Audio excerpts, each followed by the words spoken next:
Well, hello everybody. Have you ever gone to the woodworking store and come back with something that looks a bit like this? Now this board started out 14 feet long, and I wanted the characteristics of the rest of the board for a particular project I'm doing. The crack happened to come with it. But one of the main advantages of working with wood is that it's a natural product and it has natural variations inside of it. That might include the grain pattern that you see. It might include the different colors that are inside of the wood. And sometimes that might include the shape as well, including a crack like this. There might be a project you're working on where having that as an accent just makes it that much better. Now, of course, it comes with downsides too. Having a separation in your board does mean that it doesn't have the strength that the wood normally would have. And there are ways to deal with that, and that's what we're going to talk about today. I'd like to dedicate this video to wood inlays, and we'll start with the inlays that you would use to stitch up a crack like this. Let's dive in.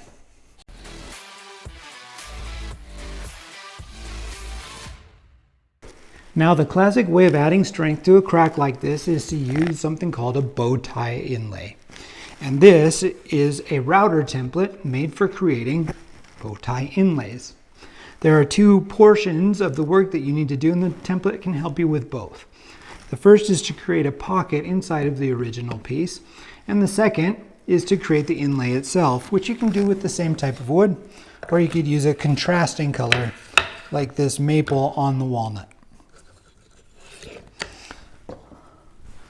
Now, this particular router inlay template is something I just created on the computer and cut out over on my laser cutter.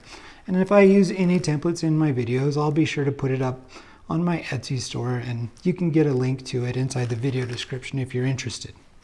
But you can get these at woodworking stores or online in several different places if that's what you're more interested in.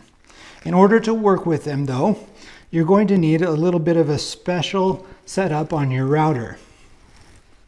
In this case, I have a template bushing. This is in the Porter cable style of template bushings that I put into a special router base plate that is attached to my router. The router base plate is designed to accept this kind of bushing, and the bushing gives a little bit of protection between the plunge blade that I have here and my template so that I can reuse my template over and over without nicking it with my blade. In this case, I'm using a 1/4 inch diameter plunge bit, and I give it an extra 1/16 of an inch in protection around the outside of that diameter using the bushing. All right, so first let me describe how it was that I was taught to do this originally and how I think most people do this to this day. And that is to take the router with its templating bit, to create the inlay piece, attach it to the wood that you want for your inlay, and then run that router along the perimeter, making sure that you don't come in at all because it would damage your inlay piece. Now, the math for that says that I have a 1/4 inch diameter bit, which is 4/16, and I have a 1/16 inch space, so that I'm actually coming off 5/16 all the way around this particular piece, meaning that if I have a 5-inch template, which I do, then I'm actually going to end up with a 4 3/8 inch inlay piece. That means that I need to create a 4 3/8 inch pocket in here as well. Well, I can't do that using the same setup that I have over here, because instead of using the outside distance from the template, I'm now using the inside distance. And so instead of having 1/16, I need to have 5/16. I need to change to a wider bushing ring in order to get that 5/16, make the cut that goes along through here, pocket the entire thing out, and then I will have the inlay that will fit into there. Does any of that seem confusing? If it does, that's okay. I rushed through that on purpose because that is not the way that I do it anymore. So let's talk about the way that makes a little bit more sense. Using my simpler way of creating these inlays and pockets, the pocket itself is actually done in the exact same way as before. You attach the template to the piece itself, and then you work your way around the template and then pocket out the remaining fill that you need to give yourself the pocket. The inlay, however, is done in a completely separate way. You take the piece that came out of the pocket from your template, you remove that outside edge, In this case, this was 1/8 of an inch. And then you attach this to the material that you want to make your inlay out of.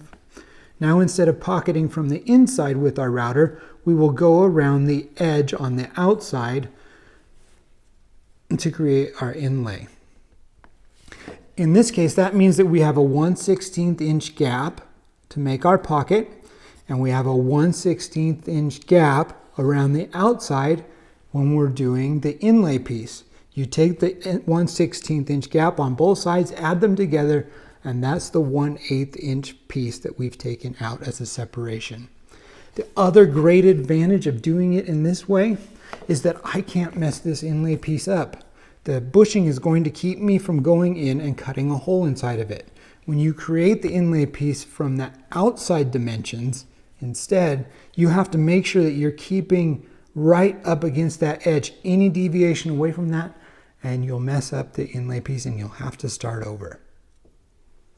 So this is the safer way of doing it, it's the easier way of doing it, and there's a lot less hassle in terms of thinking about switching your bushings up to make sure that they meet the exact right size requirements to work with the exact same piece. But enough yapping, let me show you how it's actually done. The first step is to attach the template to the piece of wood itself. There are a few ways to do this, but I'm going to use hot glue on the back. Just add a couple of dollops of glue, then place it where you want it to and hold it in place for a few seconds. To route out the pocket, I first follow the template around the outline of the shape, and then I go back in and take out the rest of the material.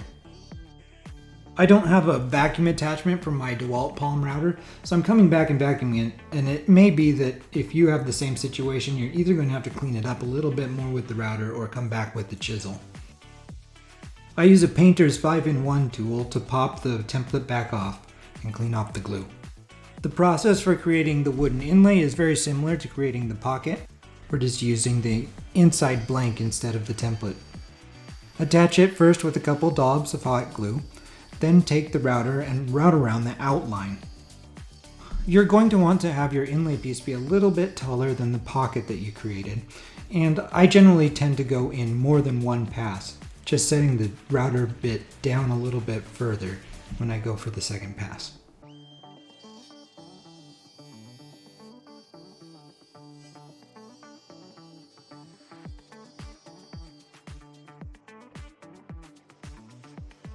Once you've gotten it as deep as you want it to be, you can pop this template piece off with the 5-in-1 tool as well. I specifically avoid trying to get to the very bottom of the piece of wood. The routed inlay piece is then taken over to the bandsaw, where we use a resawing technique to set the depth that we want and cut out the inlay piece.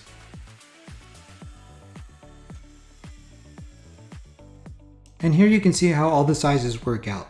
The little template blank is smaller than the pocket that we routed out, and it's also smaller than the inlay piece that we created from the wood, but the inlay piece fits in perfectly. To show how this works with a variety of different shapes, I made this little time-lapse video where I work with several new templates that I've created for doing this type of inlay.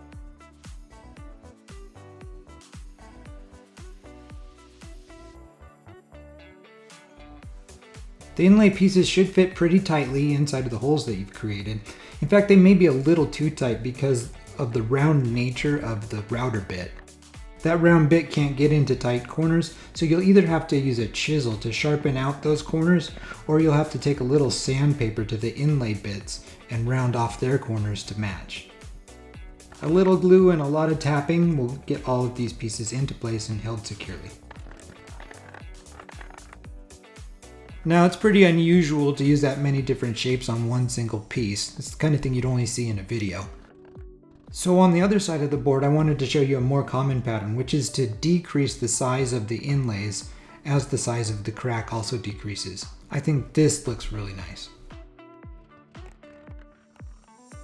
Because the inlay pieces stick up a little bit higher than the pocket, intentionally, we do have to shave them back down. And one way to do that is with a hand plane, but I also happen to have this power plane.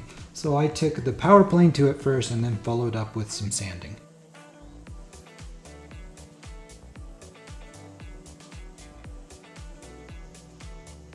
If your inlays don't line up perfectly with the pockets, that's okay, there's no need for alarm. The easiest way to address this is to take some wood glue and go around the outline of the inlays. Spread that glue out and push it into the little cracks until it's filled all of them up. My technique is to then disconnect the dust collection from the sander and put a little of the extra sawdust on top. As you finish up the sanding, the sawdust will get into those cracks and it will look like they're not even there.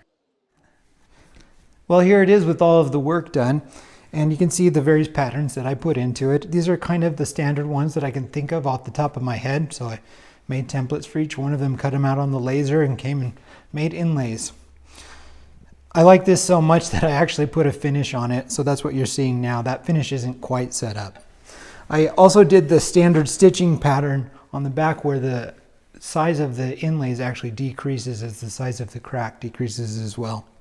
I think this looks really good. In fact, you could see this out as a little board that you sell at a craft fair for probably $40. We'll set that aside for now though. Well, I decided to take that piece that was setting up and take it back to the drying rack. So that's over there now. But we can't really end this video talking about inlays without addressing the other major type of inlay. Not only can you insert wood, a solid, to make an inlay piece for your woodworking, but the other common way of doing it is to insert a liquid using epoxy resin that will then set up to be a solid. And that is just as valid a technique for doing inlay, but it does have some different considerations, let's say. You can't just butt two pieces of epoxy together and not expect some sort of mixing the way you can with solid pieces of wood. So I do want to show that particular technique. And while we're doing it, I just want to show a couple of the different ways of working with these inlay templates that we haven't seen so far. And the first one is to connect it not necessarily just with hot glue. Double-sided tape is also a particularly popular way of doing it, but in this case, I have a frame for my template, and that frame has countersunk holes inside of it. And if you have a countersunk hole, then you can take a little cabinet screw and attach it down. You would only do this in cases where you don't mind having that little hole mark there. Say you're going to paint it or it's outside of the area you're concerned about. So we're going to attach this frame with these screws, but then I also wanted to show you this. This is the letter B. I didn't get to use a J for my name because the letter J is not that interesting, but the letter B is. It has two of these floating segments inside of it, and if you've worked with stencils before, you know that those can be a pain. Now, we could do it the way we did before and hot glue that little piece down into the middle where our frame might be. But you have the chance that it doesn't line up exactly the way that you wanted it to. And so one alternative to doing that instead is to actually have that template broken down into two templates. One has connectors into the middle piece on the horizontal, and the other one has it on the vertical, so that I can simply insert it into my frame piece here, do my routing out with that, then I can, while the frame is still connected down, I can take one template out, put the other template in, and I've got a way of taking out the connection break that is required by the first template. All right, let's see how that particular flow goes. We'll connect this down, we'll route it out, and then maybe we'll pour some epoxy like a sky blue or something like that, something to represent the letter B. The screws go in first, and 2 is perfectly enough to hold all of this in. The routing process is the same as any other inlay that we've done so far in this video. I work my way around the outlines first, and then I come back in and pocket out everything in between.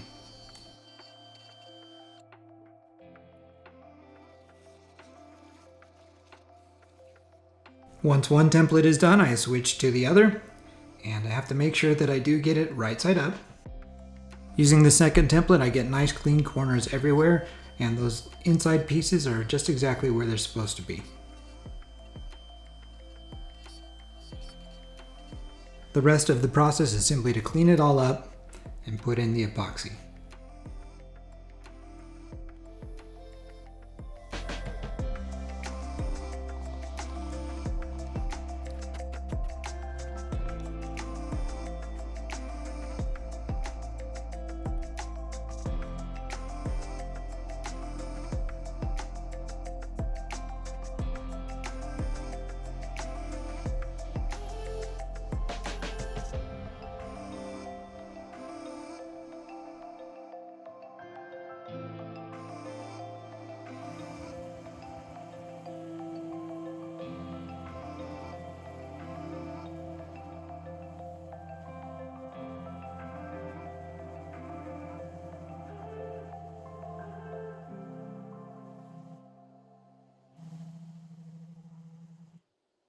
And here are the final results, both using the wood inlay and the epoxy.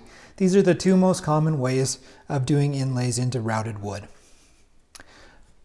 Certainly each one of these has a more advanced technique that you can do with them, but I think we've covered the basics here, and I do hope that you've learned something watching the video. If you did, I hope you'd consider hitting the like button, maybe even subscribe. It'll help both you find new future content that I do and help others find my content as well. In the meantime, feel free to check out some of my other videos. I've done a few on how the router is used, as well as some of the other tools around the shop. I hope to see you in one of those or maybe in a future video. Thanks for watching.